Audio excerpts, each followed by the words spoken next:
not breaking health barriers. It's Global Affairs Unfiltered with me, Jack Stockwell, this Monday morning, the 16th day of June. And it looks like it's coming through on the recorder okay, so it was sounding really bad a while ago. But we're on the stream, and the stream is working just fine. And my pretty face is there as usual. Since nothing really has happened since last Wednesday, it's hard to find something to talk about, since it's just been such a pastoral, peaceful, loving one another world. However, there was a shooting. There's been increased shootings in Utah. There's one shooting in particular I wanted to mention, and that is this 39-year-old man identified as a Utah resident, Arthur Folasa Alu, who unfortunately died Saturday night after being shot, looks like accidentally, in this No Kings protest. Like, you got to love that, No Kings. What do you think we've had for the last several decades in this country? All of a sudden, Trump is the king? Jeez, that just cracks me up. Anyway, it was in downtown Salt Lake. So gathering from several different news sources, three people that were believed to be a part of the incident were taken into custody, one of whom was a 24-year-old Arturo Gamboa, and that's the one you saw on the gurney, handcuffed to the gurney, yelling how he had been shot, I guess trying to create some kind of a self-defense picture before arraignment. Anyway, he was transported to the hospital. Other officers responded to a report of a shooting near 151 South State shortly before 8 p.m. It took place.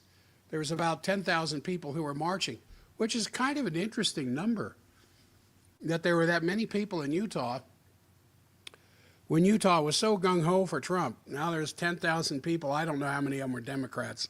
They didn't say. Excuse me, I touched my cat, and then I touched my eyes, and now my eyes are itching. Some 10,000 people, at least. 3 shots rang out, seemed to be the consensus count. Then so everybody started running, and when you see people running from a particular point geographically, then you got some idea where the trouble is as they spread out from that area. One of the investigators said that Folasa Alu was not the intended target, but an innocent bystander participating in the demonstration. So with witnesses provided the information, the officers pursued Gamboa to an area 200 East, 100 South, where he was apprehended, later booked into the Metro Jail for investigation of murder. He had a minor gunshot wound, and he himself was hiding in a group of people when the cops caught him. But they found a bag that had black clothing, a gas mask, and an AR-15 style rifle. I'm glad they didn't call it an assault rifle, because that's not what the AR-15 is, but they didn't call it that. That's wonderful.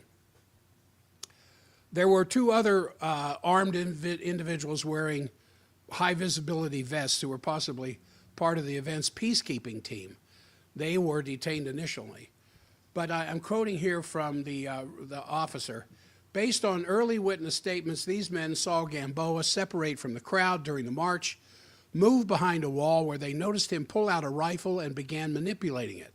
Gamboa was then confronted by these 2 men. Witnesses say Gamboa raised the weapon in a firing position and began running toward the crowd.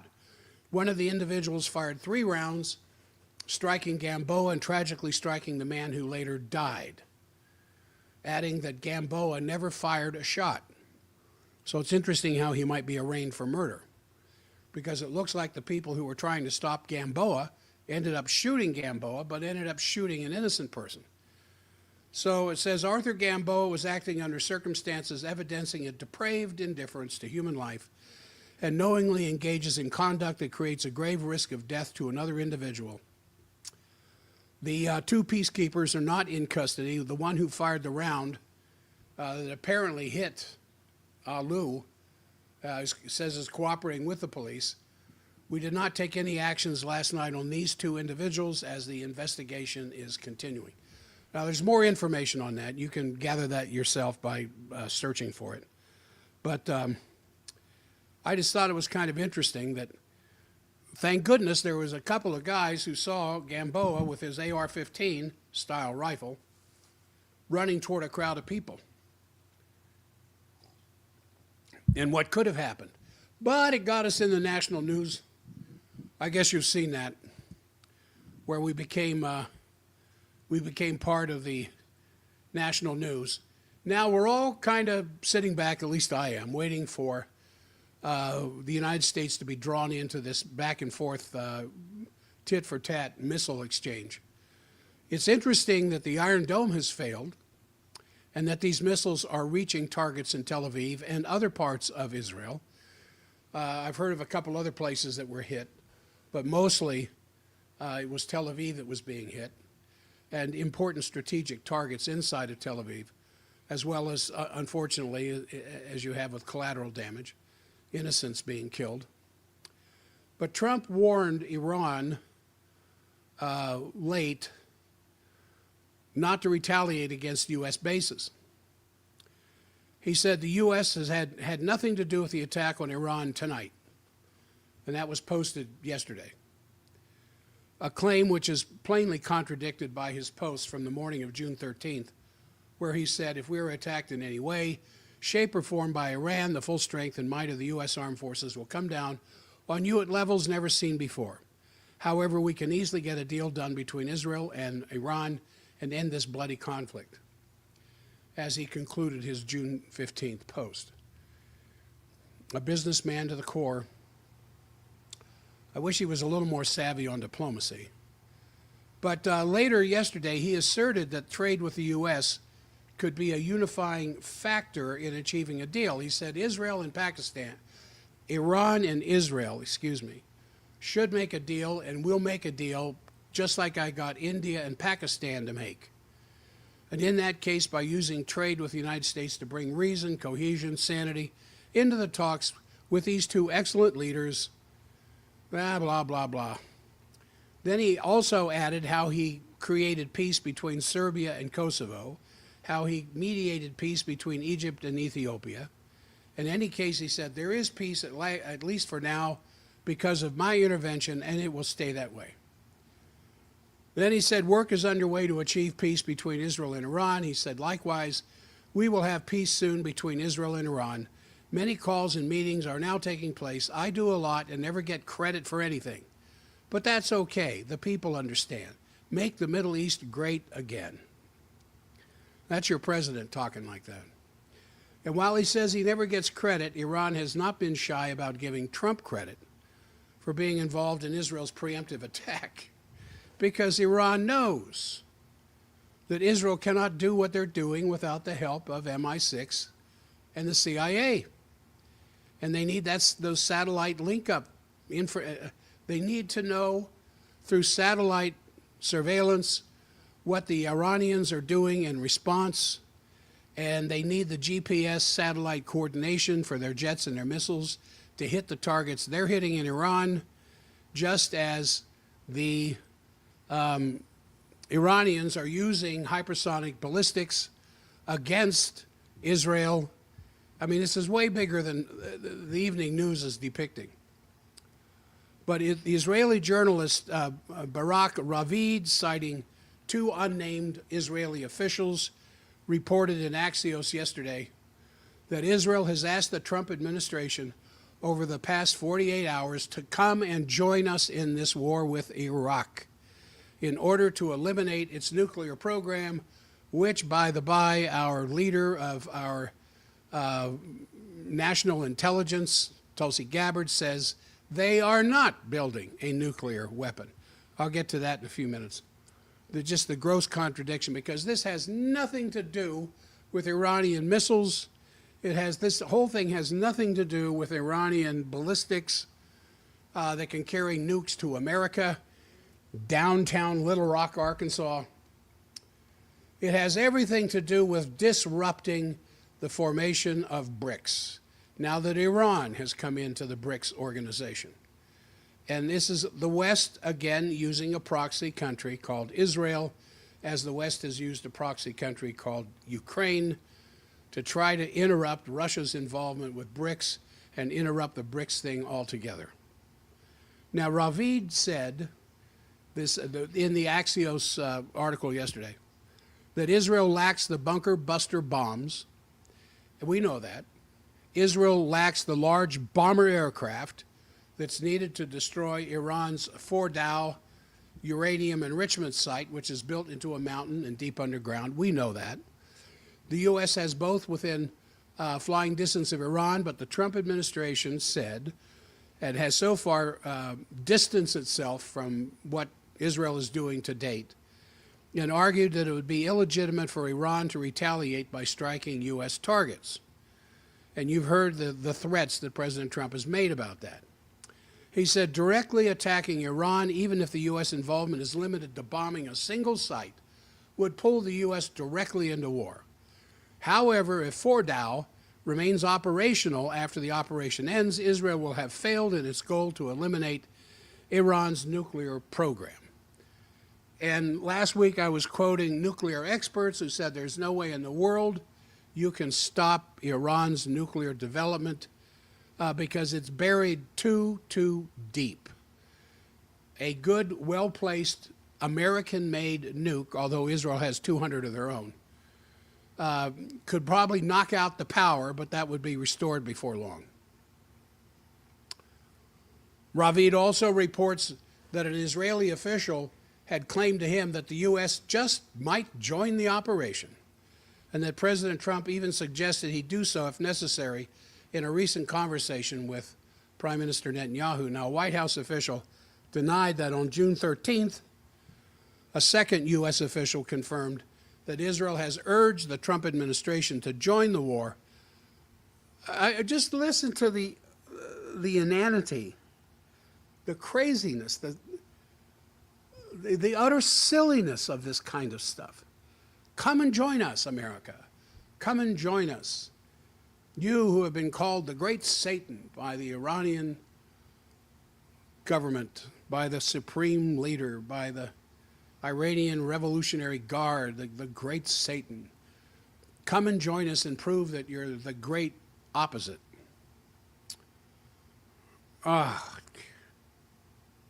There's so much propaganda written into this stuff. It's increasingly difficult to actually be able to tell what's real and what isn't, because the Iranian foreign minister, Agrachi, said yesterday that Tehran has hard evidence. We have hard evidence that American forces have been supporting the Israeli regime's military attacks against Iran. Hey, I'm just an armchair general sitting here in an apartment building in Draper, Utah. I have good evidence that the United States is involved, let alone the foreign minister. So he reaffirmed Iran's right to defend itself. Again, these are watchwords for propaganda. We have the right to defend ourselves. Well, no one's questioning that.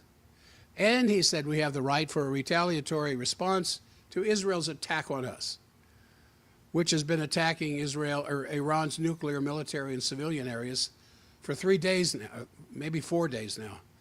And he stressed that Israel's regime would have been unable to take the act of aggression single-handedly without U.S. support. Now, this is the foreign minister.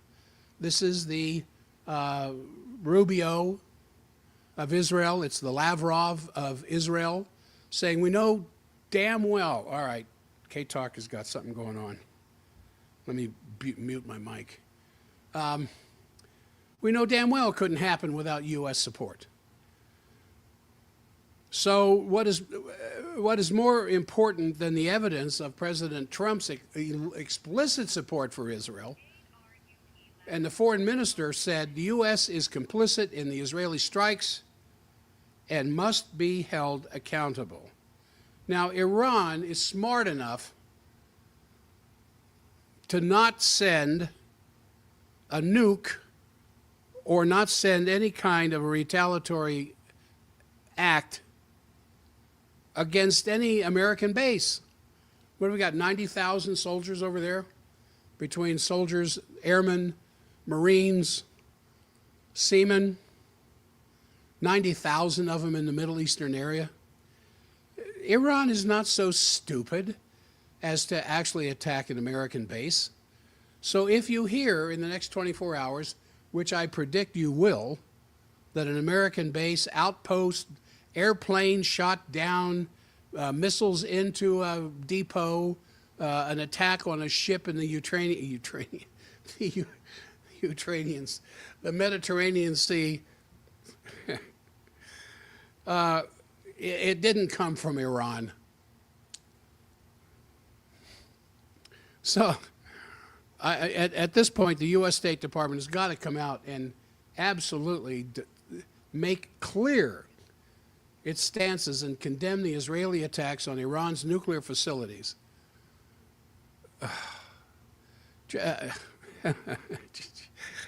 It just never ceases to entertain me. And at the same time, this is going to take us closer to nuclear World War III. Because if the U.S. gets involved, you see what Pakistan's already said. Pakistan's already taking tons of armament into Iran. And then is China and Russia just going to stand by and let this go on? Now, Israeli Prime Minister Netanyahu, who needs this to go on or he's going to jail, remember just before the outbreak back in October of 23, Netanyahu was on his way to jail. I mean, the Supreme Court of Israel wasn't protecting him anymore, and all of the allegations and the court proceedings had already happened. And so suddenly we have the war. The war's continuing. If the war were to stop today, which it could stop today, Trump could stop it with a phone call. Simply by cutting off supplies. Then Netanyahu is going to be on his way to prison, along with his wife. She's been indicted as well. But Netanyahu sits down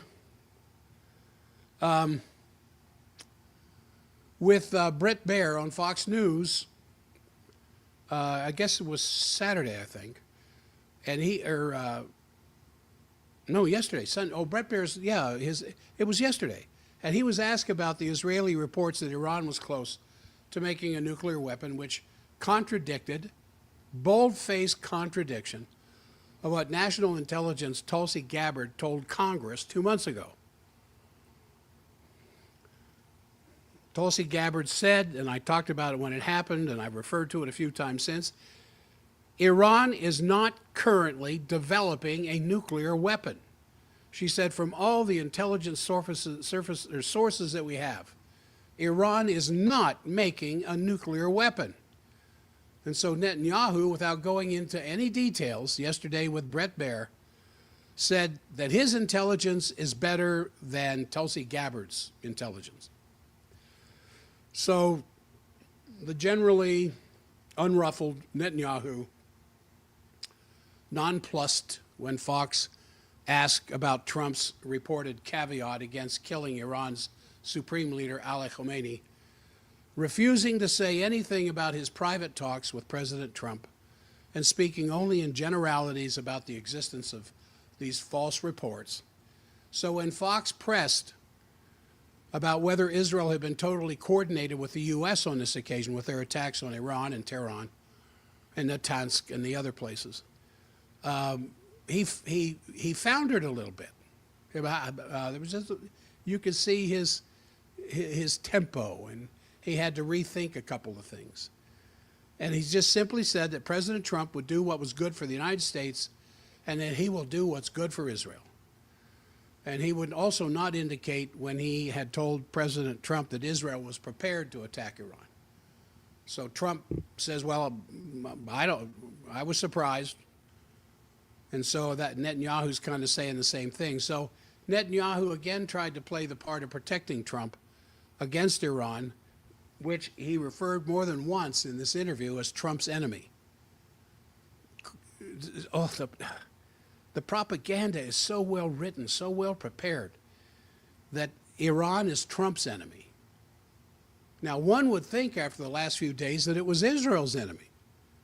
But Netanyahu yesterday said, no, Iran is Trump's enemy. And he repeated earlier claims that Iran was behind the 2 attempts on Trump's life. And I don't remember that kid, I forget his name, laying on the roof there in Butler, Pennsylvania. Was he wrapped in an Iranian flag? I don't remember. Anyway, when Baer pressed for further intelligence on that particular matter, Netanyahu says, we're done with proxies. He also claimed that the Iranians were prepared to give nuclear weapons to their Houthi allies, posing a major terrorist threat to the United States. Now get that. Tulsi Gabbard, what is there, 21 intelligence agencies, I think, that come under the DNI? 21. And the consensus from on the ground, in the air, intelligence gathering, Iran is not making a nuclear weapon. And now Netanyahu is saying that Iran's going to give the nuclear weapons that they're making to the Houthis, and watch out because now the Houthis are going to attack America. Just listen to this. And so he claims that 80% of the Iranian people could rise up against the theological thugs allegedly running the country. Now that's one thing I wouldn't argue. That may well be the truth. Iran, the Persian people are a magnificent, fantastic people, and their contributions to human culture have just been incredible. But they're in such a strategically located position on the planet that those who want control, that the hegemony and the unipolar world need control of that area as well as the oil, to say the least.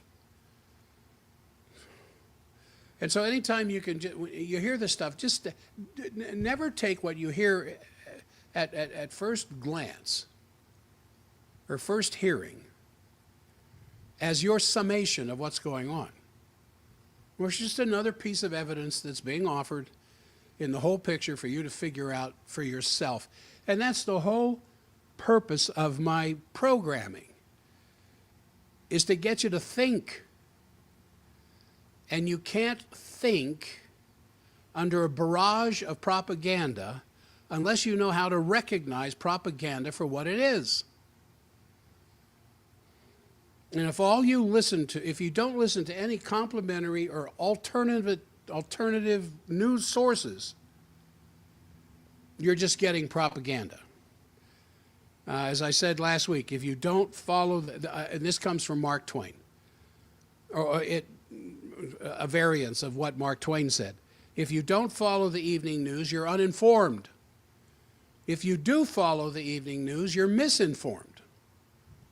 So turn the evening news off and get on the internet and start searching all the different sources of information. And man, they are on every end of the spectrum you can imagine. I have a dear friend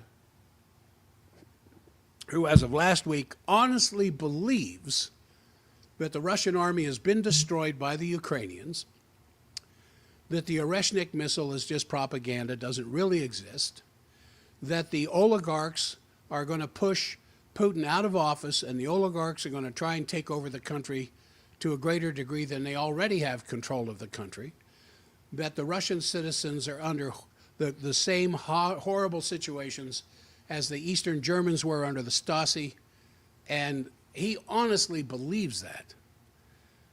He has a couple of sources on the internet that he listens to. One of them is a talk show out of Russia that they practice something we have a hard time with here in this country called the freedom of speech. And this guy doing this talk show in Russia actually gets away with saying these things because Putin believes in the freedom of speech. He also believes in the ability of a well-informed public to make up their own mind and think for themselves when given the alternatives. So when Fox asked about the Foreign Minister Abbas Araghchi's comments that Iran would stop its attacks on Israel if Israel stopped its attacks on Iran, And Netanyahu said hogwash. He actually used that word, hogwash. He said he would not agree to any cessation and that the campaign would continue, adding that it would change if Iranians accepted President Trump's conditions. He was also pressed on the 55,000 Palestinians whom Israeli operations have killed in the Gaza. And he again blamed all of that on Hamas, who he alleged keeps civilians in Gaza as human shields, which has been disproven over and over and over again. When rockets, when bombs would come in and bomb schools and bomb hospitals, communication centers, humanitarian aid centers, they weren't surrounded by Palestinian civilians.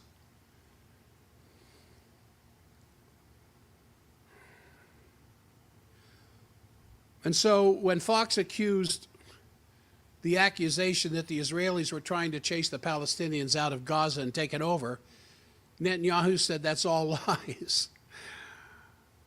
This was almost like a comedy show. He then praised President Trump's earlier proposal for making the Gaza Strip a Riviera in the Mediterranean, saying that the inhabitants would have a choice of leaving for better quarters or stay amid the rubble.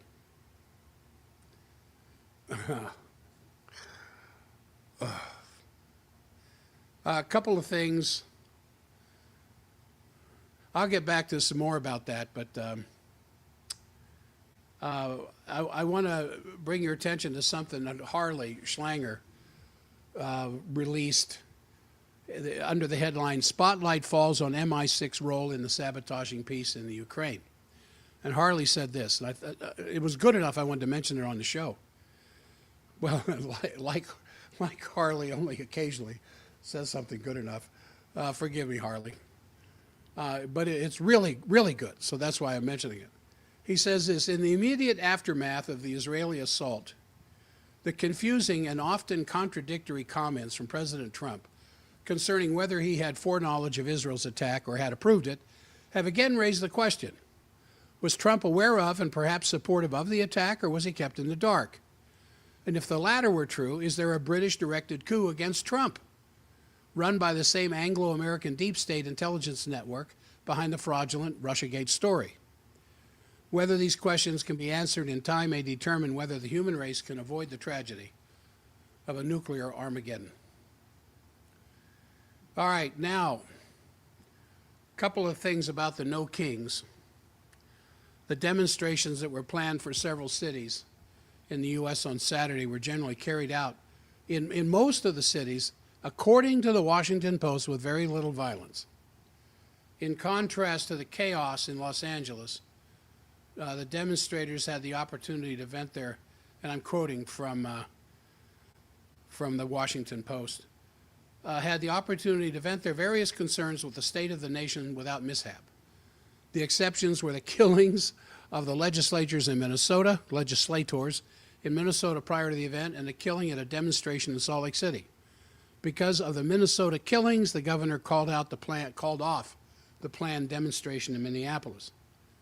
Many of the people were simply anti-Trumpers, some concerned about the administration's immigration policies, others upset about the major military parade in Washington, which became more of a Trump birthday celebration.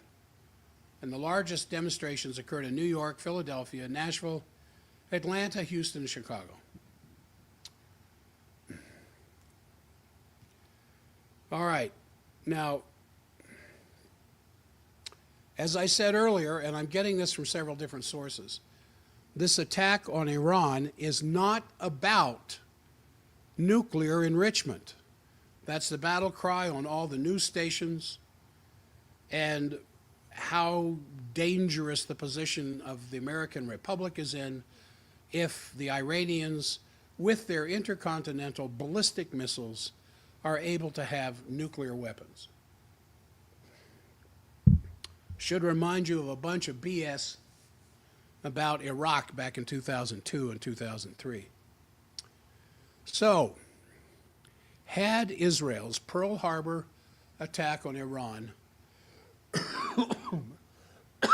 excuse me, not moved the planet considerably closer to a nuclear catastrophe than the rationales that are constructed by the apologists to justify the operation would be utterly laughable, because this was never about uranium enrichment or atomic weaponry.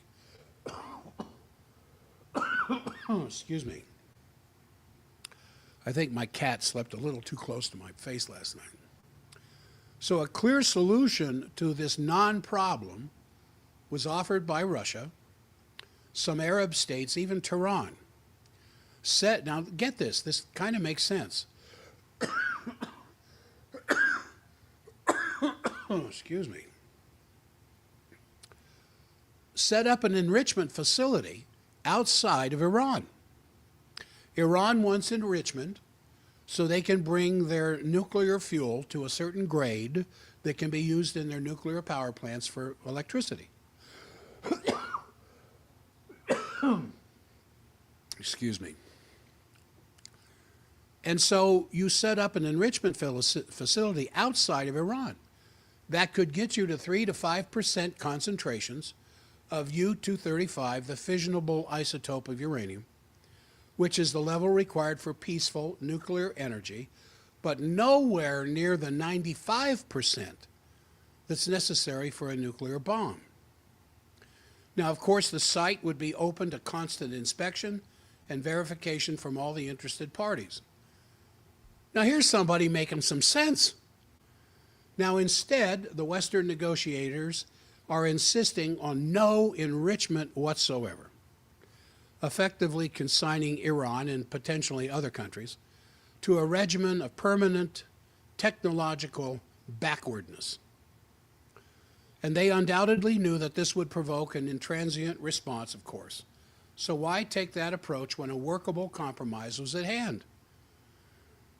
Well, it's because the whole proliferation brouhaha was just a pretext. The real reasons for the assault on Iran lie elsewhere. Israeli Prime Minister Netanyahu is acutely aware that should his country's wartime emergency atmosphere ever dissipate and some semblance of normalcy returns to Israel and Gaza, he is headed in exactly the direction 2 years ago until the atrocities of October 7th, 2023 gave him a new lease on his political life. He has a vital, vested interest in maintaining and even expanding every possible conflict, not just Iran, but truth be told, and I'm sure you see this every bit as much as I do, Netanyahu doesn't call the shots any more than Zelensky calls the shots. All his endeavors would explode like a balloon in the hot sun Saturday afternoon were the sponsors of Netanyahu from MI6 and CIA, from London and Washington, ever were to cut him off. And so the people have pressing concerns that go way beyond saving Bibi's hide, because to them, Iran's real crime may be its recent, as I said earlier in this program, its recent joining of the BRICS coalition. And that grouping, representing the global south and the east, is moving, albeit hesitantly, toward a new financial arrangement based on stable currencies and fixed exchange rates, with payments backed by gold or some other tangible commodity. And this broadly coheres with the American system of Alexander Hamilton. However, the Western financiers perceive this as a great threat to their casino bubble economy over which they preside. So the professed explanation of Israel's brazen move is a fraud, and the deaths from global warfare would be all too real, that's for certain. Just as an aside here, it looks like Israel presented President Trump with a plan to kill the supreme leader of Iran, Ayatollah Ali Khamenei, and apparently Trump rejected the proposal. as of yesterday, said, no, don't do that. Now, the Washington Post, back on Friday, I think it was, published the second in its series of op-eds on the threat of nuclear war. The original post was June 4th, and it was titled, "Why Should We Worry About Nuclear War Again?"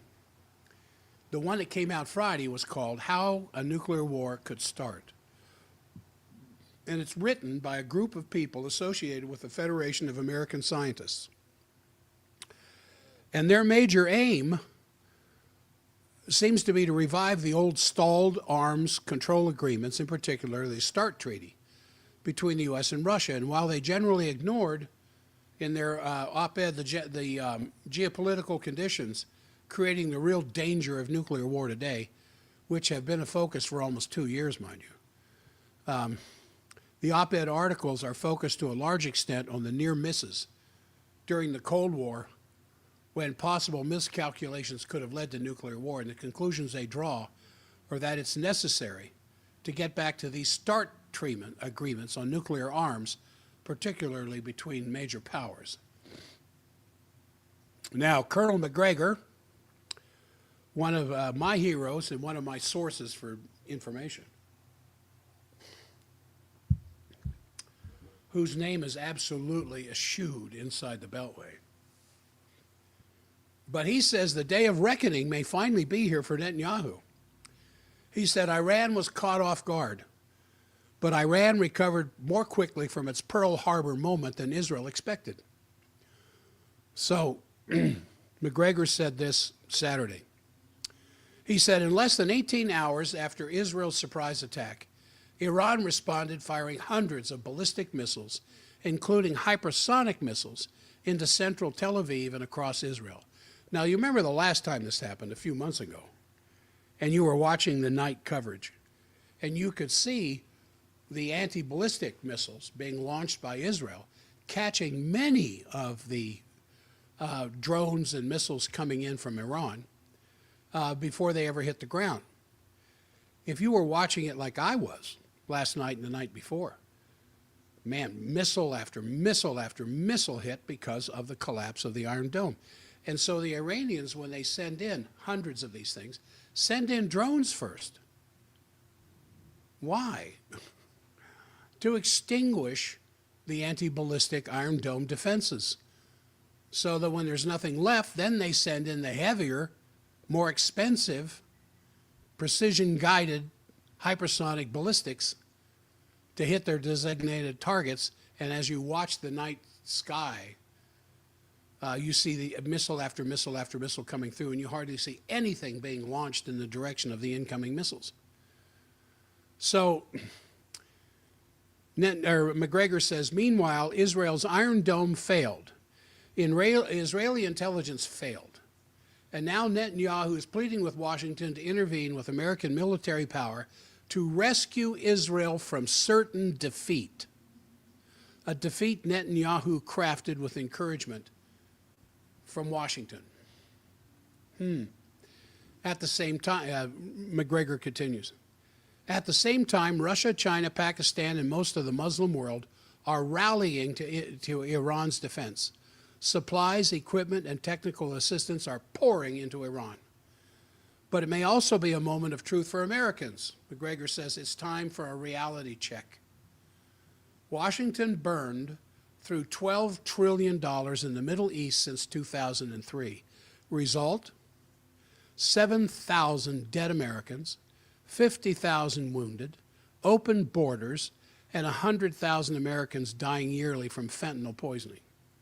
Today, the United States is $37 trillion in debt, a sum that does not include a so-called agency debt. 77 million Americans voted for President Trump because he promised to end the overseas conflicts and halt the march to World War III. Trump's mandate is unchanged. This is MacArthur continuing. Secure America's borders, ports and coastal waters, deport illegal aliens, crush the criminals raping and murdering of Americans, restore the rule of law, but not one more drop of American blood for foreign wars. After warning of the economic crisis that must ensue should Iran close the Strait of Hormuz, McGregor offers 5 steps the U.S. must take to defuse the crisis, and these are his 5 steps.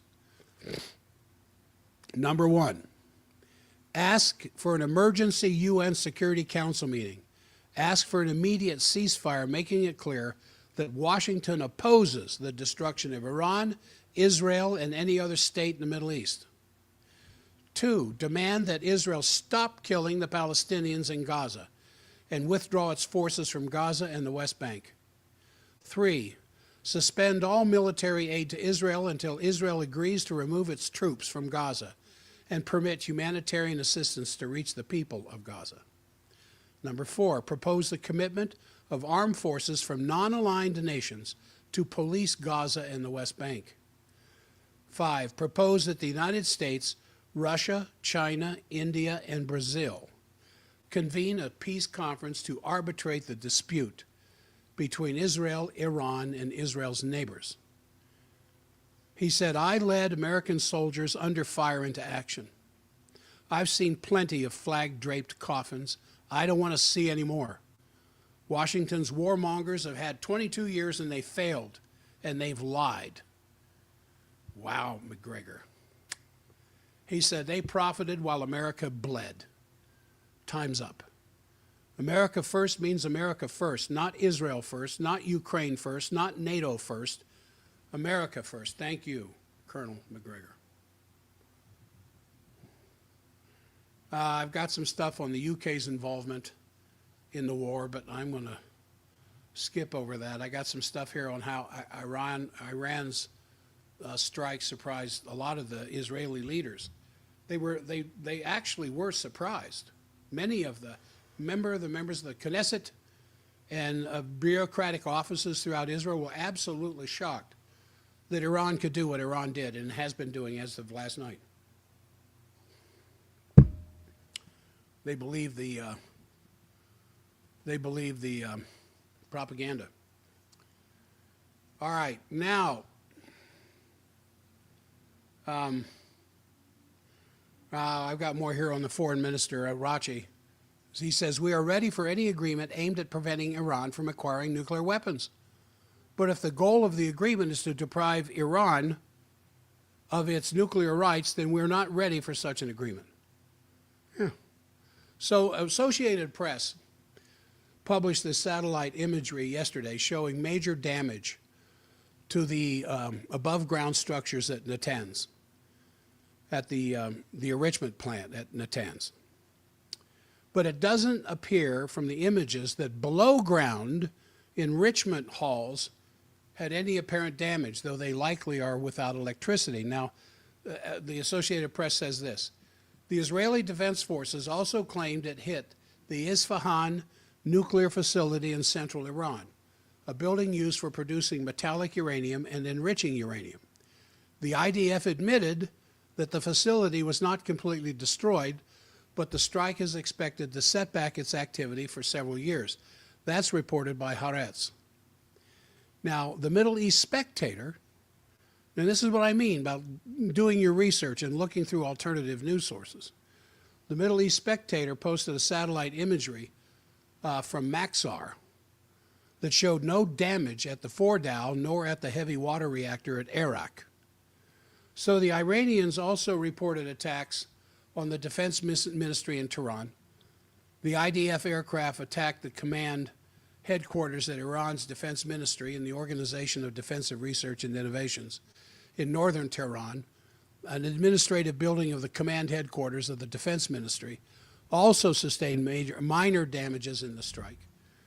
Israel also attacked an oil storage facility in Tehran's northwestern Sharan region, causing a huge fire at the installation. The Iranian oil ministry said the 2 oil tanks hit by the Israeli projectiles didn't contain a whole lot of fuel. Now, as of this morning, no, I guess it'd be yesterday. I got to keep my time straight back and forth here to the other side of the planet. I guess it's Sunday morning. New explosions were heard all across Tehran, and reported elsewhere in the country, but there was no update to a death toll put out the day before by Iran's UN ambassador, who said 78 people have been killed, 320 wounded. And the IDF warned Iranians yesterday to immediately evacuate military weapon production facilities, obviously likely signaling that new strikes are planned.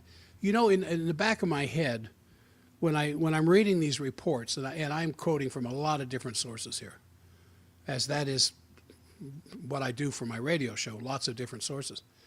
I wondered about the S-400 ground-to-air missile defense system that the Russians gave the Iranians. Remember when those two F-35s were coming up the southern Arabian Peninsula, and they looked like they were headed for a nuclear target in Iran, and suddenly they were called off. And one of the pilots reported, and it was picked up by more than just the IDF, we have missile lock. And they turned off their course and headed back towards Israel. You remember? I remember that very well, talking about it, and it was several months ago. So when I'm reading about all these air attacks and I'm trying to figure out who am I going to believe here, I kind of wonder, well, with that missile lock, which must have been from S-400, a very, very sophisticated air anti-missile defense system, why aren't there more reports of downed F-35s piloted by Israeli pilots? Now, there's an S-500 that's even more sophisticated, and that's what surrounds Moscow and St. Petersburg and other, and then defense and military places in Russia. But I kind of wondered why we don't hear more in Iran of the Israeli air attacks. And the only thing I can come up with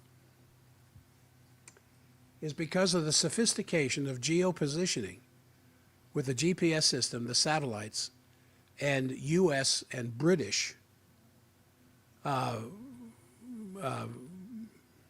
technology. Maybe these jets are able to evade that stuff.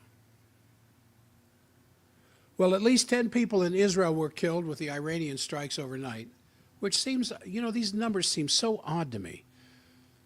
Because when I watch these missiles land on the night coverage, they're not just little explosions, they're big explosions, and the most of them must be away from civilian centers.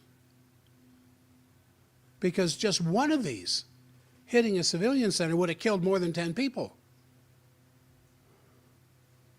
But Israel's Magen David Adom Rescue Service reported Sunday that Israel's total death toll is 13 people and 2 children. 180 people wounded, 7 are missing. So for all of those explosions that I saw taking place, they're not hitting residential areas. All right.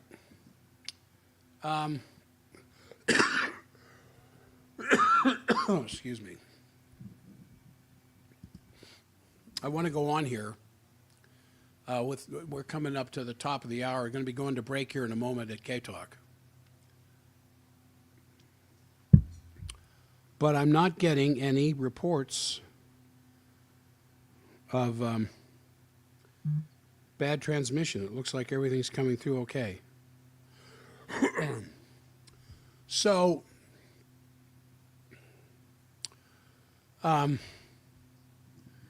there are, when you step back and you try to get some perspective and avoid knee-jerk reactions, and Putin is a champion of that. When you stand back and try to get some perspective as to who is behind what. And I said earlier here a few minutes ago, I didn't believe for one moment that Netanyahu is in charge of what's going on in the Middle East any more than Zelensky is in the Ukraine, that they're puppets of a larger power structure. And in return for Netanyahu, in return for doing what this larger power structure wants, he's avoiding prosecution, which is going to happen the minute the U.S. drops him. And it's the same thing with Zelensky. Now, when you look at the British hand in all of this, and I maintain the British hand in all of this is deeper than Washington's hand, I think it becomes very clear that the British government, especially in the Ukraine case, has a very leading role in sabotaging the peace, as they did back in March of 2022. Boris Johnson, as you know, flew to Kyiv after a deal had been reached between Russia and Ukraine in Istanbul, and he told Zelensky to keep fighting. And in the recent period, it was always Starmer going to Biden, encouraging him on the long-range missiles to be used inside the territory of Russia. So it's been a long history, but especially in the very recent period, after the drone attacks on the nuclear targets in Russia, and several Russian officials from Putin to Lavrov to Zakharova, Rabkov, Medvedev, Volodin, many of them referring to the specific role of the British being responsible for providing the Ukrainians with the necessary intelligence and support. And every time the British hand begins to be more and more obvious in these conflicts, not the least of which is the Middle East, let alone Ukraine, the more I fall back on that prophecy of Joseph Smith when he said, when the Russian bear puts its paw upon the British lion, you'll know the winding up scene is not very far away. And so this is a very serious accusation on the part of these Russian leaders regarding the British role. Hold on a second here. Regarding the Russian role, or the British role, in all of this nonsense. So the Financial Times had nothing better to do than to say this.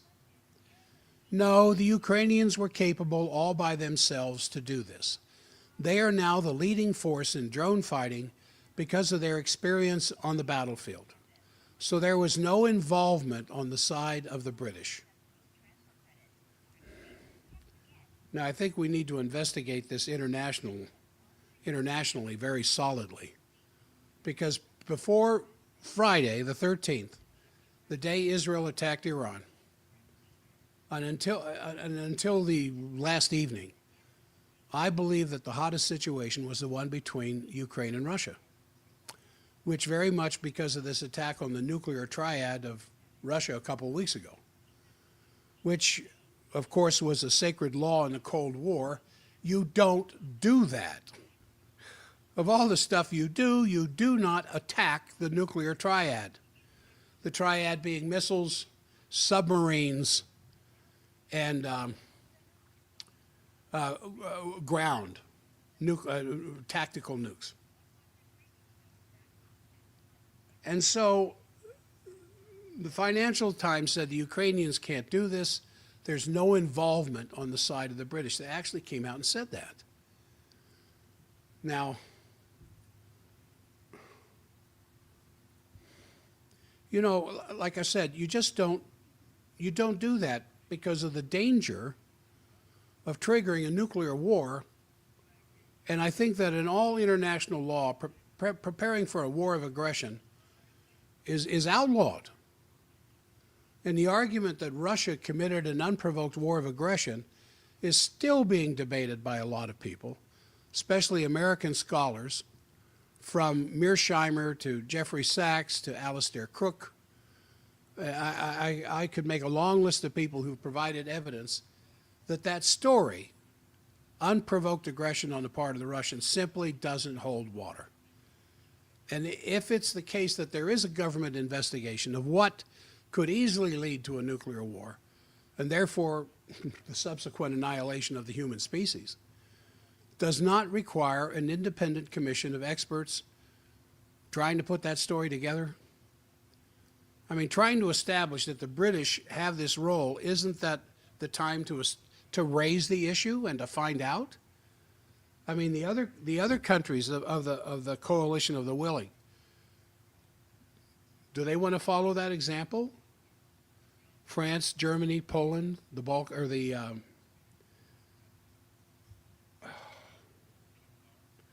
Estonia, Latvia. Now, Ted Postel, who I've quoted many times, the nuclear expert, did teach at MIT, showed in graphic detail hundreds of nuclear bombs that would fall on Germany if this thing escalates. And the sending of the Taurus would exactly be the escalation that would bring that to pass. And this is being mooted repeatedly by Chancellor Merz. Now, is that not an issue which you have to raise in the population of the coalition of the willing? France want to see Taurus missiles sent to Ukraine. Poland, sitting right there on the northern side, downwind of nuclear explosions in Ukraine, want to see Taurus missiles delivered to the Ukraine. And what about the other countries in Europe, the other countries in NATO? The reason that there is a coalition of the willing is perfect evidence that not everybody is on the same path, on the same line in Europe. The Eastern Europeans are not on the line of the coalition of the willing. Hungary, Slovakia, Croatia, even Georgia, Serbia. There are many countries in the Balkans which do not agree with that either. And there's Southern Europeans.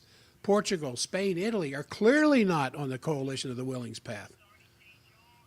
Otherwise, they would be part of the coalition of the willing. It would just be the EU and NATO, but it's not, because so many countries in the EU, countries in the NATO, don't agree with provoking the bear. So if it's not too late, what I'm trying to do in putting this story together is, if the British are doing what the Russians claim, it would be absolute question of self-preservation and survival for any other countries to distance themselves as quickly as they can from the policy of the UK. This is something that needs to be investigated, dissected, published, announced, printed, whatever, as soon as possible, with great speed.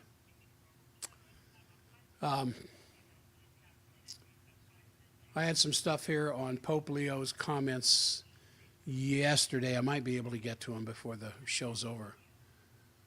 But part of the ongoing controversy in the Middle East and that's preventing lasting peace in the Islamic world is the alleged biblical authority of Israel over the land, and how Israel is absorbing the Palestinians into the Israeli land. And from an evangelical point of view, and we hear this from the evangelicals, Israel has this 3,500 historic presence in the land, plus a divine promise in the Old Testament. Now, I'm not going to go into the Old Testament and to argue one way or the other. But I think the question of who has the rightful access or property rights to what some people call the Holy Land and other names, you still need a two-state solution. And it's such a loaded history. I mean, should the Palestinians pay the price for what the Germans committed in terms of genocide against the Jews? Is that the Palestinian fault? I don't think so. It's just the perpetuation of injustices. Now, you have to have a certain fresh start. And the two-state solution, in my view, has much more potential for resolving that than if there was a one-state solution where the Palestinians are absorbed into the Israeli state. Simply because I think the question of sovereignty of a people is a fundamental right of the people themselves. And in my view, the preconditioning that people can organize their own affairs apart from being supervised by some constabulary marching their streets with guns. But eventually, you're going to have to overcome national borders. And if you look at humanity 10,000 years from now, I don't necessarily think we're going to have the same kind of nation states because we'll, I think, have grown into a different species by then because of space travel, because of colonies on the moon and colonies on Mars and other nearby heavenly bodies. But for the time being, I think the principle of national sovereignty and the right to organize your own affairs accordingly is an irreplaceable prerequisite in solving this question. So what would be the shape of these two states if you have a two-state solution? And I don't know if you've noticed it lately, but several people representing the United States, including the former governor of Arkansas, who is the ambassador to Israel,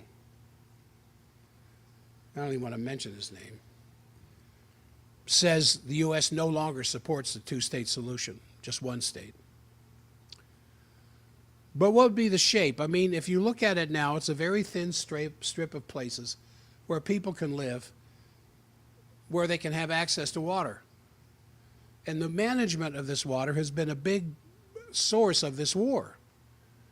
It looks desperately unsolvable in the direction they're now proceeding.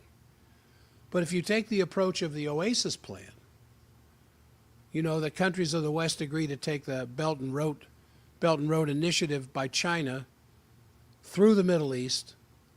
You extend the Belt and Road corridors into the Middle East, and you can expand all those big corridor projects, the North-South corridor from Russia to India, the CPEC corridor from China and Pakistan, and similar projects, and you do the Oasis Plan of large-scale nuclear-powered desalination water plants. And you create a new system of weather patterns by having plenty of water on the ground. Rivers, reservoirs full of desalinated water from these plants, and the evaporation of that water into the air would change the weather patterns of the Middle East. And you simply conquer the desert. You conquer the arid land, which can be used for agriculture, for forestry. And you build infrastructure because you need water to have infrastructure. You build new cities, and you think ahead by 20, 30, 40, 50 years. Can you not imagine that the entire region between India and the Mediterranean, the Caucasus, the Persian Gulf, the Gulf states, that region which right now is entirely desert, if you use these methods of man-made agriculture, not where water already is, but you reconquer the deserts that are actually still to this day growing in size, you reverse that and you make them shrink every year by making more land livable for the people. Why is that so hard to understand? Because the British Empire is collapsing. They're losing more and more control all the time, and they will see the planet burn to the ground before the empire is over with. And so they stop this stuff. Now, I don't think that it's science fiction to imagine the Middle East in a few decades. Maybe it'll take till 2200. That's only a short 7 decades away. that the entire Southwest Asian area, from India, Pakistan, Afghanistan, Iran, Jordan, Syria, Iraq, Israel, Palestine, Egypt, looking as green as Europe by man-made weather changes.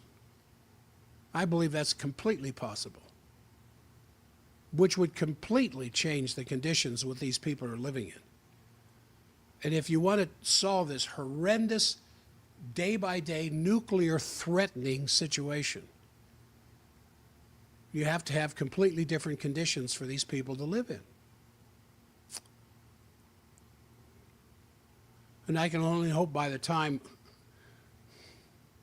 June or July ends, we don't have more horror news of escalation, because we are indeed sitting on a powder keg. And you have to develop economic development. This, at the end of World War II, this is what the Lend-Lease stuff was all about. And of course, before the end of the war, Roosevelt died, but Roosevelt had made it very clear to Churchill, your days of colonial conquest on this planet are over. You're not going to have any more colonies. We're going to help these nations to develop as individual sovereignties of their own. I don't know how you can have peace under any other kind of condition. I've got some information where Trump is planning on using force with the Fed. I just come up with 3 letters. When I hear Trump saying that he's going to exercise force on the Fed, 3 letters come to mind. JFK. Be careful. Be careful, President Trump. So, who became the most unhinged people by Tulsi Gabbard's warning of nuclear war? I don't know if you heard what she said, but perhaps the most in-depth apoplexy over Tulsi Gabbard among many members of Congress insisting that nuking Japan was a brilliant move to save American lives, which is utter nonsense. The Dispatch, which is a news agency which labels itself as right of center, co-founded by Jonah Goldberg, founding editor of National Review, Stephen Hayes of the Weekly Standard, and Toby Stock, assistant dean of admissions at Harvard Law School, it published an article by staff writer Nick Cotaggio titled "The Real Enemy" on Tulsi Gabbard's Hiroshima Lament. Here's the main points. We are not, as Gabbard claims, closer to nuclear war. Only a liar or an ignoramus would say so. Which one is Tulsi Gabbard? Trump is just as guilty as Gabbard, Cotaggio writes, since Trump said in Saudi Arabia, the so-called nation builders wrecked far more nations than they built. He then adds the common lie,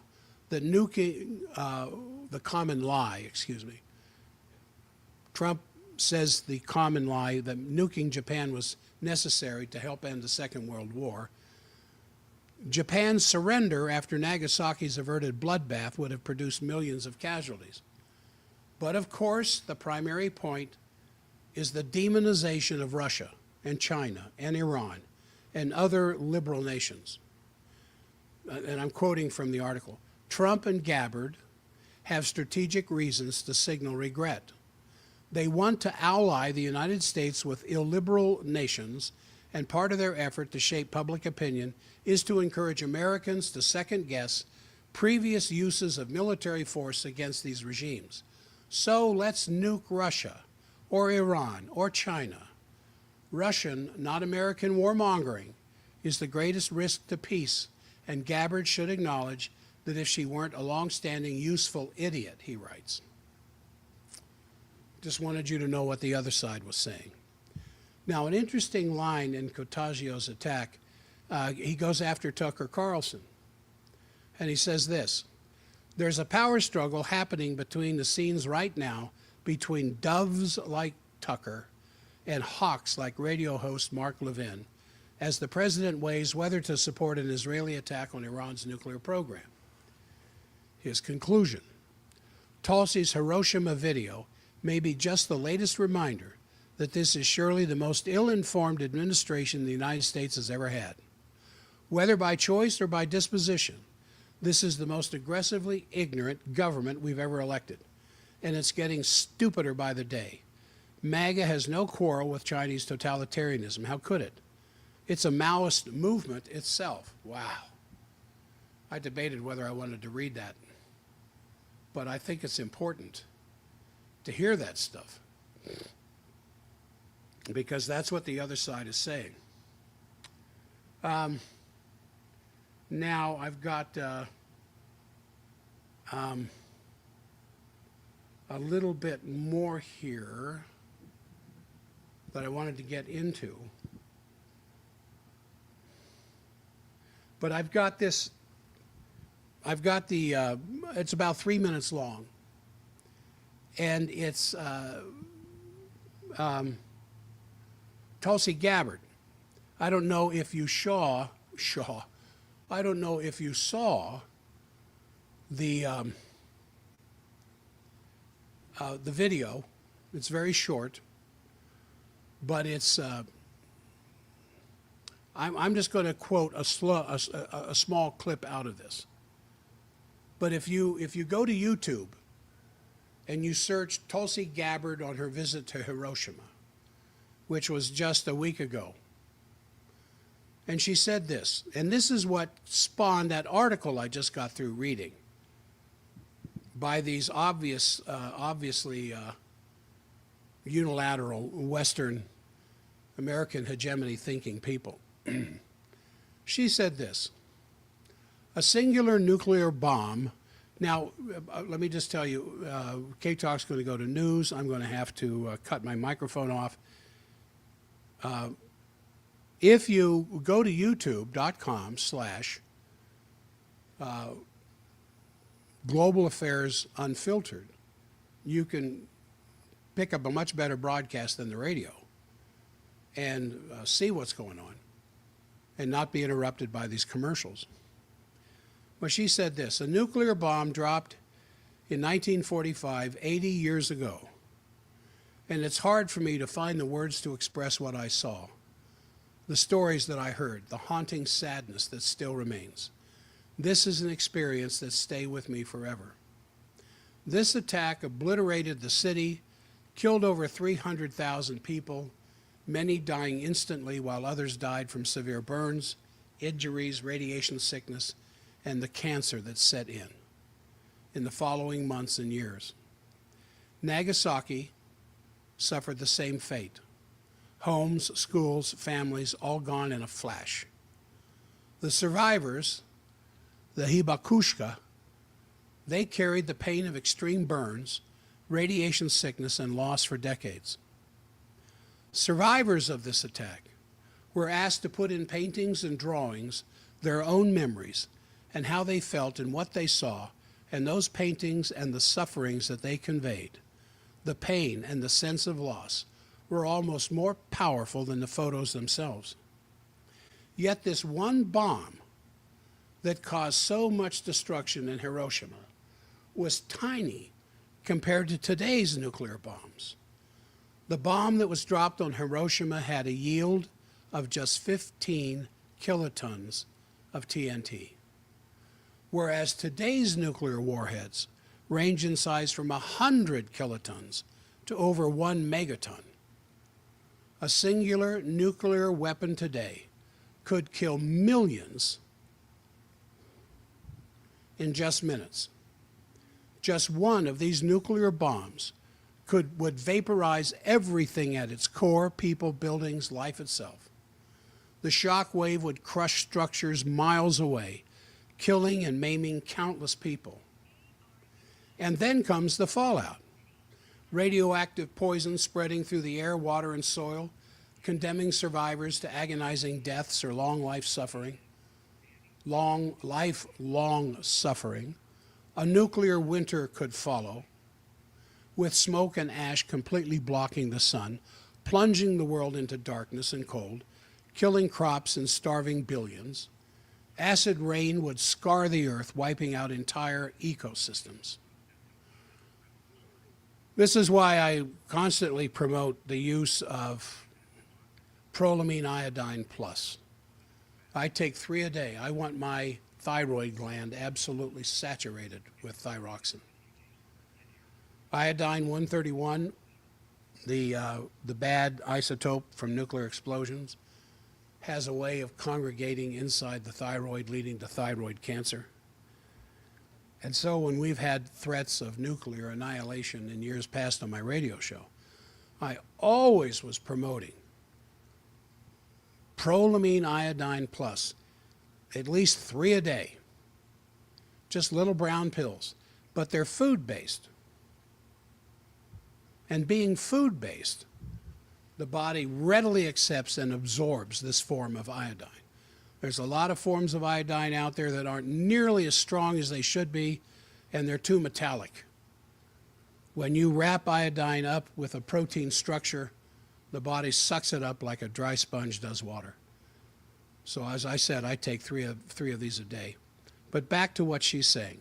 A nuclear winter could follow, with smoke and ash completely blocking the sun, plunging the world into darkness and cold, killing crops, starving billions. Acid rain would scar the earth, wiping out entire populations or ecosystems. Now, bring K-Talk back on here. So K-Talk, I was just pointing out, I'm quoting Tulsi Gabbard's thing here that got so many people upset, trying to make real the horror of nuclear war. And I was talking about what I do to prepare myself is I take 3 prolamine iodine plus tablets a day. Well, they're capsules, to saturate my thyroid with iodine. So that if I'm downwind of some nuclear explosion, I don't have to worry about that iodine isotope 131 getting into my thyroid, causing thyroid cancer. So she says this, plunging the world into darkness and cold, killing crops, starving billions. Acid rain would scar the earth, wiping out entire ecosystems. This isn't some made-up science fiction story. This is the reality of what's at stake and what we're facing now. Because as we stand here today, closer to the brink of a nuclear annihilation than ever before, political elite warmongers are carelessly fomenting fear and tension between nuclear powers. Perhaps it's because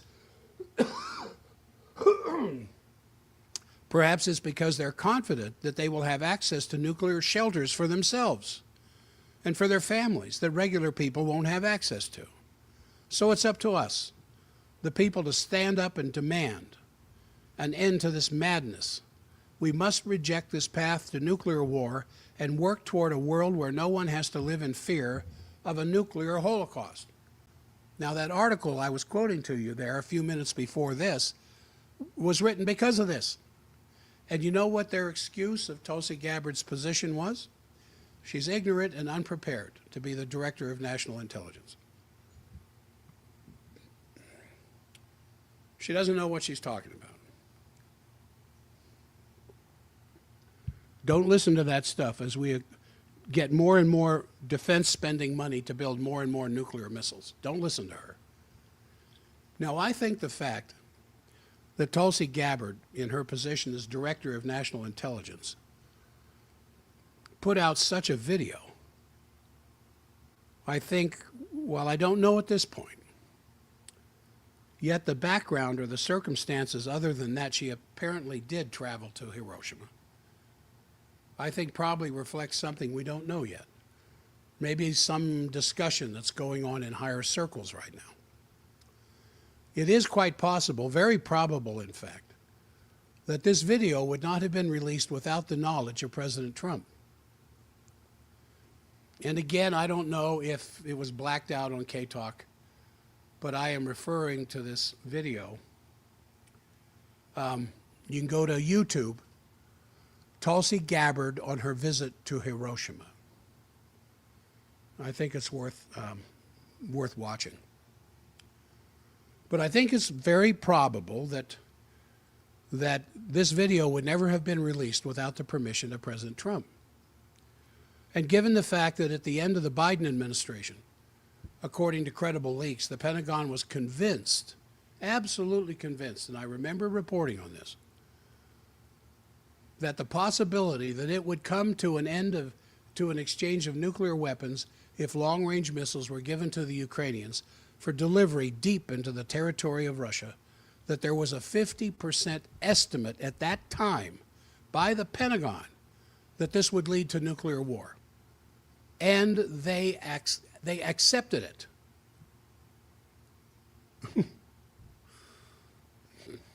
There was almost no discussion about that in the mainstream media. But they're not known to be very truth-seeking these days anyway. But it's quite possible that there's this relationship to the fact that the Ukrainians launched this drone attack on the strategic bombers in Russia, which are part of the nuclear triad of Russia, as a provoking move, of course. And there's still a lot of uncertainty of what were the circumstances of the Ukrainian drone attack. There are some people, including Russians themselves, who say that this would have been absolutely not possible without the assistance of MI6 and possibly the knowledge and cooperation of the CIA. Lavrov himself basically stated that the Russians are 100% sure that this was conducted and aided by British intelligence, and the role of the British is being emphasized in this entire escalation. And other people are saying, no, this was the Ukrainians all by themselves. They have this drone warfare perfected. And there's this article in the Financial Times which claims that this is entirely only the Ukrainians. They did this all by themselves, and that they have the most advanced warfighting capability concerning drone warfare right now. Now, I'm not making a final judgment on this debate. I think if the Director of National Intelligence releases a video like this, I think we should take it extremely seriously. Now, I remember hearing on Paul Jensen's show with Mr. Skousen that he was taking the position that BRICS isn't all that important and in the long run, and that the Ukrainians have complete control of the use of drones uninhibited by Russian intelligence or countermeasures, and that the Ukrainians are completely capable of carrying on a drone-based warfare all by themselves because they're experts at it. And at the time, it kind of rubbed up against me negatively because I don't agree with that. But in all honesty, I have to admit, yeah, I don't know. Skousen might be right. Maybe the Ukrainians are far more advanced than I've given them credit for with drones, because I think that's what's taking out the Russians more than artillery, because the Ukrainians just don't have that much artillery left.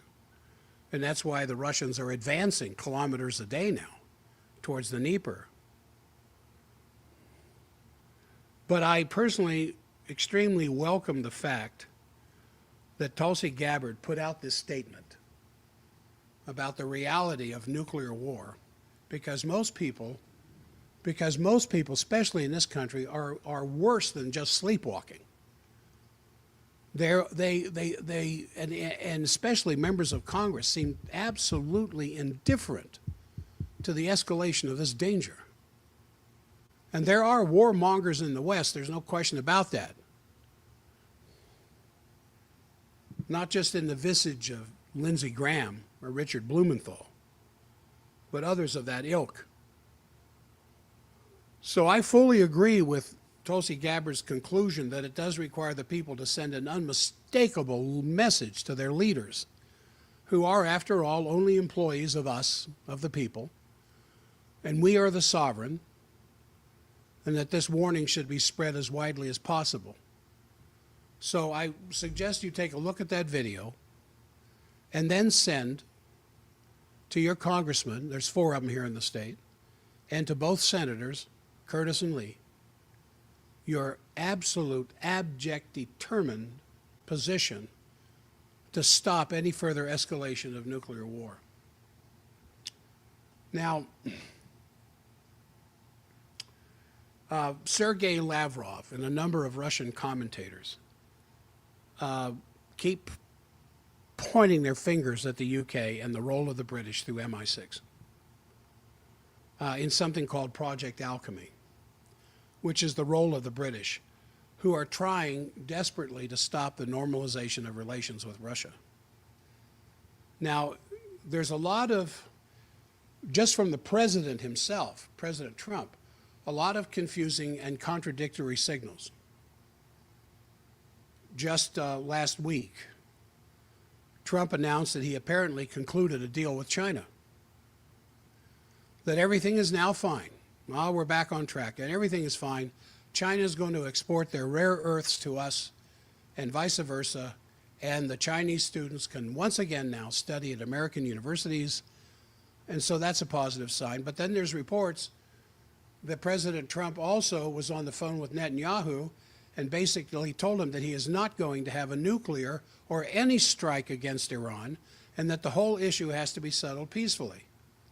Then, on the other hand, you have this unbelievable situation in LA where you have the policy by the Trump administration to expel these so-called illegal aliens, these immigrants. And this is causing heartbreaking scenes where families are being drawn apart. So there are demonstrations now spreading in many American cities, as you've seen, and that seems to be the legitimate concern that continued even over the weekend.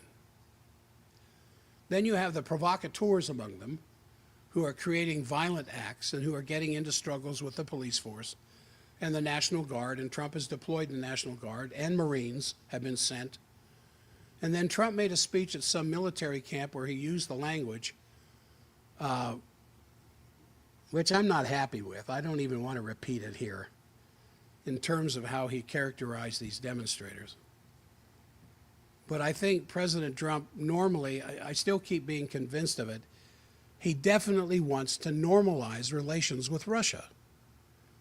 And I think given the dangers which Tulsi Gabbard's video points to, namely the annihilation of all life on this planet, not just our species, I think this is the most important. Therefore, I think one should somehow stick to the priority, namely the most important issue, because the deployments of so many forces, the British for sure, the so-called coalition of the willing, other factors are trying to derail this effort by Trump to normalize the relationship with Russia. And here you have U.S. and Russia, the 2 most powerful nuclear forces in the world. And if you start with the top, that kind of looks to me like the most advantageous, the most important target to start with.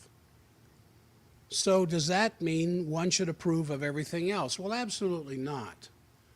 Because I think President Trump would need, in some respect, much better advisors than he seems to have, especially on measures in the Middle East. As I've said many times, even back in the election, back when he was president, he has very bad advice being whispered into his ear every day. So I think that's one of the reasons why he put Tulsi Gabbard in the position she's in. So I can only say this is the day, this is the hour when ordinary citizens have to become active again. You know, you remember the spirit of the American Revolution, which after all was a revolution against the British Empire. And the War of Independence was the first anti-colonial war in the history of mankind.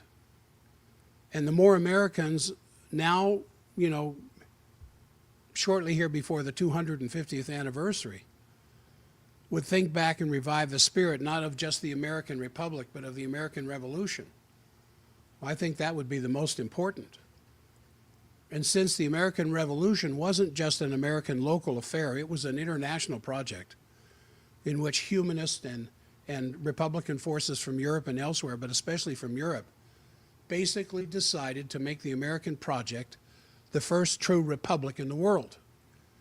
And in the minds of a lot of Americans, and it's interesting, these little interviews on the street where some TV commentator is asking people, who did the U.S. fight against in the revolution?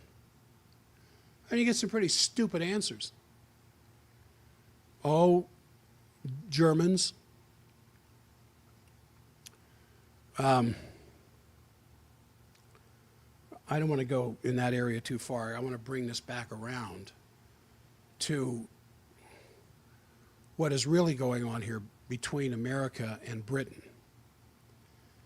And the fact that America could not have won the war against Britain without the help of France and Russia and other countries that made it possible for us to defeat the British Navy or to impede the British Navy from the delivering of soldiers.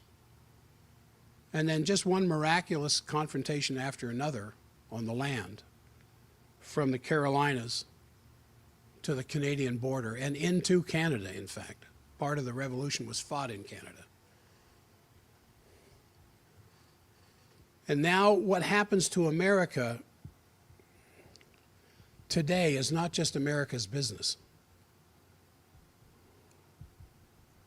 Because if America continues to submit to this special relationship and run the world as modeled on the British Empire, this would be the absolute ultimate failure of the American project beginning in 1776. So there's a lot at stake here. And I think ordinary people have to start to take some responsibility because the world is in such a chaos. You can't rely on the institutions which have existed the last 80 years because they're crumbling. They're clearly in a process of disintegration. And I think we're just seeing the beginning of that. And there are more people, state citizens of the United States, who want a better outcome for mankind and to turn the course of global affairs without getting further mired in this catastrophe that faces us. So there is some news, good news, in the European front where it looks like more of the, there's a NATO summit coming up here pretty quick. And there seems to be more talk and more discussion, more editorials, moving away from the anti-Russian, pro-Ukrainian posture. And it's very interesting because the communique of 2024 in the EU, which declared Russia to be the enemy of the world and so forth, it still mentions Russia in the context of the Ukraine, but it still mentions Russia as a threat to NATO. But it does not anymore point to the role of Russia as the aggressor in the Ukrainian war. I just read that. Russia's still the threat to Europe.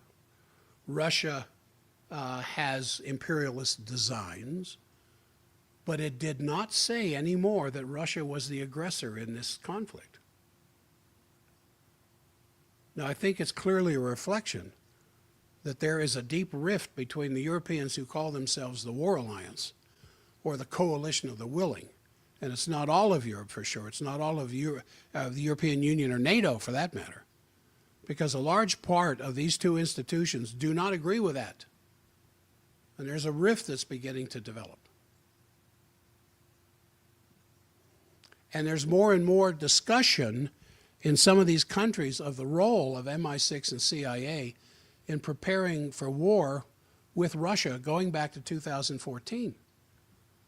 You know, it's kind of like how long can the supporters of this long war with Russia hide their assertion that Putin's special military operation was unprovoked? Well, I don't think much longer, because there is now a whole, not an array, but several books are being written by very good, credible historians which derail that prehistory. You can either go to the Maidan coup, which was clearly instigated by Victoria Nuland, who bragged that the State Department spent $5 billion on NGOs in the Ukraine alone preparing for the Maidan coup. We talked an awful lot about that. That's back when I had the program 5 days a week. In any case, you can either start there, but it was an illegitimate coup against a legitimately elected government in the Ukraine that happened to be pro-Russian. And all the things which happened afterwards, the vote in Crimea where the population decided to reunite with Russia, developments in the Donbass as a reaction against the prohibition against using the Russian language, the beginning civil war against Donbass, all of these things have been a part of that prehistory. And you can talk about the Minsk II sabotage by Merkel and Hollande. It's all public record now. And you can look at all the various efforts by Putin to get legally binding security agreements for Russia. As recently as December of 2021, before the invasion. And the refusal of the Biden administration and NATO to respond to the peaceful efforts being made by Putin to avoid the conflict. And you could make this long, long list and, what happened on a day-to-day basis and publish all of that. Or you can just take it back earlier to the broken promises that NATO would not move 1 inch further eastward at the time of the end of the Cold War. And that was Baker's promise to Shevardnadze that if you will get out of Germany and reunite Germany, NATO will not move 1 inch further east. So it doesn't matter what point you jump into the historical record of a well-documented prehistory. And as I said, there's a lot of books being published about this now around the world, so it's increasingly difficult by those who are trying to keep the shtick of the NATO narrative about this unprovoked war. And that story is crumbling. In any case, it's never been believed by the countries of the global south who have their own independent judgment and don't fall as easily for the NATO narrative as some of the duped people in Europe or the maximally duped people in the United States. So I think the story is going to continue to evaporate. And in the future, I think people will be taking a very fresh look at history and come to different conclusions than they have so far. So there are more questions on the emergence of the citizenry as an active part in changing history, not just by showing up in the hundreds of thousands in the streets, but by more and more publications. You know, the story that the former U.S. intelligence operative Fiona Hill, you remember her, who was very much involved in the Russiagate story, putting out a statement saying, you know, Russia is at war with the United Kingdom and the U.S. and cannot be relied on. And in the context of this, the idea is, what can you expect the population of Europe to take their heads out of their you-know-what and move to bring down their unpopular governments? And especially the Schrobenhausen thing that happened on June 7th that was opposing Merz's intent to send Taurus missiles to the Ukraine. Well, they had a rally in Schrobenhausen. It's just north of Munich by a few miles. And the whole, you know, because Schrobenhausen is, together with a city in Sweden, involved with the manufacturing of the Taurus missile. And these are two places where the Taurus is being put together. It's being pre-assembled in Sweden, delivered to Germany, and finished in Germany in Schrobenhausen into an active nuclear-capable carrying missile. And the fact that the Russian response to a deployment of the Taurus to the Ukraine, this has been mooted by several Russian military experts, could very well be that if the Taurus would ever be deployed, let's say against Moscow or other places, widely into the territory of Russia, because it can fly deep. Not as deep as the medium-range missiles, But a response by Russia would be to send one or more of these Oreshnik missiles, these hypersonic missiles that can't be stopped. They're undefeatable. So there would be the possibility to take out the factory where the Taurus missile is being produced and put together for delivery to the Ukraine. That's in Germany. It's just north of Munich. Do you know what else is just north of Munich? Dachau. And this would end up being a very, very potent, sharp signal. I mean, this is Schrobenhausen. It's a city I think has 13,000 inhabitants, 40 kilometers from Munich. And they just had another rally. And the citizens were speaking. And the citizens in Schrobenhausen were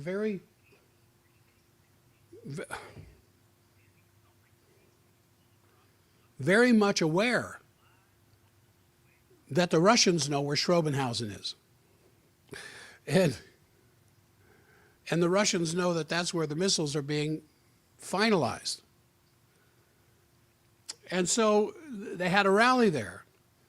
And there was about 800 people, most of them Schrobenhausians, which was really incredible. And the speeches were on a very high level, not just your typical campaign speeches or rally speeches that say nothing, just goes in circles. But very thoughtful, high-level intellectual discussion, and the population, and you can see it in the videos and the English translation videos. They were listening attentively. They were extremely serious. Several of them came to the microphone and said some unbelievably beautiful things. There was this one woman who said, "We're telling these politicians who are pushing these provocations that they are our employees. We employ them. They're not our bosses." And that was the expression of this sovereign spirit that exists here, as well as in Germany. And it's turning out to be a greater, more powerful number, or more potent number of German citizens who are coming out and taking and making these comments. So I think these manifestations of the real sovereignty of the people is very heartwarming. But it's come to the, but what provoked it? Why did these Schrobenhausen citizens come out for this big protest? Because they know they're a target.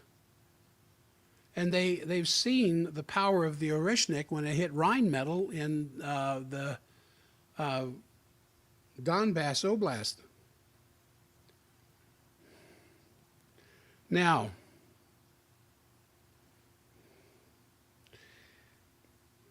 the Five Eyes, four of the Five Eyes, I think France, Germany, Poland, who was it, New Zealand, have announced sanctions against the Zionist extremists, Ben-Gvir and Smotrich. But the question came in, why not announce instead a cutoff of weapons and financial aid to Israel? And that there was this report on Trump's call to Netanyahu. The UN issued a report saying that Israel is committing war crimes, and that former prime ministers of Israel were saying the same thing about the current Israeli government. We have mixed signals, and I'll probably finish the program with this. There's mixed signals, as there has been from months ago, coming in from the Trump administration. Both because Rubio and Hegseth basically said that the United States is no longer supporting the two-state solution. They've just said this. And that's tragic. That has to be reversed. And obviously this has a lot to do with the workings of Netanyahu's influence inside the United States. And that would be a catastrophe. And I can only hope that this is reversed, because obviously if the United States would cut off all weapons and financial aid, the horror show in the Gaza would stop immediately. And that's the reality of the matter. But public opinion of the world is clearly shifting. And I think the tiny little reversals that you've seen, in Germany, where Merz started to take an attitude that this has gone too far, speaking of the genocide. But I think this is a shift in of the fact that the reputation of these countries that are still backing what the UN has characterized as genocide is devastating. I don't know that they can ever recover from that. And the fact that Germany, for example, had a very long period this time given the German history, and I think this is something which will not be remedied very easily. I can only say the only redemption would be that Germany and the European countries together with the United States simply put an end of this horror show and instead revert to rebuilding the region where the Oasis Plan would be a centerpiece. But there are forces that think that the annexation of the West Bank is a legitimate goal. Another thing that would be devastating. And it's a huge battle. You know, on the other side, you have the Gaza Peace March, where I think thousands of people have started to march from Algeria, Tunisia, all the way through Maghreb to Gaza. And I think they're in Egypt right now. And they're going to be having a press conference here before long, trying to make the point that the citizens of the world have to march for the right to distribute at least humanitarian aid to the people who are locked into Gaza, which is almost a living cemetery now. Now you see what happened with Thunberg and her flotilla trying to come in through the Mediterranean. Well, there are other people marching over land that want to march right into Gaza and distribute humanitarian aid to these genocidal victims. So this is an issue which I think morally, this is going to be one of the issues that will decide over our moral fitness to survive as a human species. Because if you tolerate something so absolutely horrendous, you know, it says everything about you and your moral fiber. So I can only say that trying to mobilize for putting the Oasis Plan on the agenda at the UN conference, which is going to start here in just a few days before the end of the month. Anything that you can do to continue to support that to some degree would be good. Now, do I have time to finish this with this idea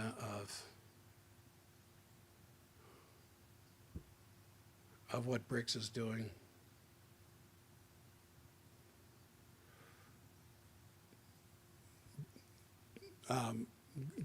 Senator Graham, I think the middle of last week, made the comment, "I love war." He actually said that, "I love war." And he's preparing to introduce a Senate resolution demanding full dismantlement of Iran's nuclear program, I think as early as this last week, but I haven't heard whether it happened or not. And that he's out to ensure that no peace will ever be negotiated with Iran, or war will result. This is a United States senator talking like this. So he first announced the resolution back in May 8th with co-sponsors Katie Britt from Alabama and Tom Cotton from Arkansas. And Graham stated bluntly that he believes, quote, "The only way to prevent Iran from getting a nuclear weapon is for them to completely dismantle and destroy their entire nuclear program." I mean, that's the intent. The initial resolution just specified that Iran must forego domestic uranium enrichment, that reprocessing of spent fuel, and the development or possession of any enrichment or reprocessing infrastructure or capacity. Then Graham told the Jewish Insider, the publication, that he is consulting the final wording with the White House and Israeli leadership before releasing the text, and hopes the resolution will receive a floor vote this coming week that we face right now. And he was running his resolution by the Israeli leadership. Who's he working for? So earlier, Tucker Carlson had warned that Fox News' hyper-conservative Mark Levin had been at the White House that very day lobbying for war with Iran, claiming Iran is only weeks away from producing a nuclear weapon, which it is not. So why is Mark Levin once again hyperventilating about weapons of mass destruction? So Carlson said this: people like Mark Levin insist that Iran gives up uranium enrichment regardless of its purpose. They know perfectly well that Iran will never accept that demand. They'll fight first. And of course, that's the whole point of pushing for it, to box the Trump administration into a regime change war in Iran. And so Carlson said this: the crowd is setting a trap for you, Mr. President. A war with Iran would amount to a profound betrayal of your supporters. This would end your presidency, and it may explain why so many of Trump's enemies are advocating for it. And worse, a regime change war could lead to a world war, Carlson said. He said Iran is part of the BRICS, which represents the majority of the world's land mass, population, economy, and military power. And it has extensive military ties with Russia and sells most of its oil to China. Iran isn't alone. An attack on Iran could very easily become a world war, and we would lose. And there's several military experts who've said that if we went to war over this Middle East stuff, we would lose. I remember listening to McGregor talk about that our Navy would be at the bottom of the ocean, and we would have tens of thousands of servicemen dead. Now, the U.S. Air Force fleet of bombers, roughly about 130 aircraft right now, are just as busy as they've ever been. And I think I will pick this up at this point tomorrow. I'm about out of breath here, and we're coming to the top of the hour. K-Talk's going to go to news break here any moment, and I can bring the program to an end myself, both at K-Talk and at the stream. So those of you who've been a part of the stream today, I really appreciate it. Oh my goodness, where's my picture? Didn't come through. Those of you who are still listening on the stream, my webmaster is going to be here this weekend, and I'm changing my painting room into a professional podcast room, so that I will have more sophisticated equipment, better lighting, better background, and shorter posts for both X and YouTube. So I am going to bid you a fond adieu. I will be back again tomorrow morning and pick up this theme with whatever